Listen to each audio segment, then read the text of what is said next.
Because even in sports, for example, you think that there's no. So this is something that we might be able to agree upon, right? Sports were not archaeologically dug up, right? The rules of sports, they are things that we've created as a society. We have decided as a society the most fair categorization is male sports and female sports. Now, as we've been able to understand, or at least bring into the forefront, people who don't identify with the binary, we still have to allow all people that are women in the women's category and all men that are men in the women's category. That includes cis and trans.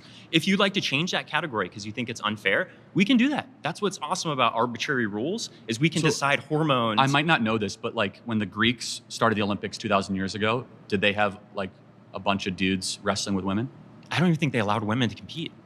Well, I might be wrong on that, but that kind of proves the point, though, that there was a... Yeah, and what did we do to allow women? We changed the rules. Right, no, but that, by definition, therefore, there is something from body composition, bone mass, lung density, testosterone, and estrogen rates. Yeah. So endocrinology is different. So if you'd say the majority of males in the bimodal distribution graph, we're going back to that, you can say, hey, we want this level of hormones in this particular category, and we can separate it by hormones. I agree with you that a majority of men or majority of cis men are... You got to be like 99.9%. I don't know. Ronda Rousey could kick my ass. I will say that. No, for sure. But okay. I mean, but could she kick Conor McGregor's ass? Well, now we're talking about the peaks, right? But she's at the peak of cisgender. No, because you're talking about the peaks of two different categories in the same sort of... Right, because why? She's a cis woman. Well, she's a cis woman and he's... a cis man.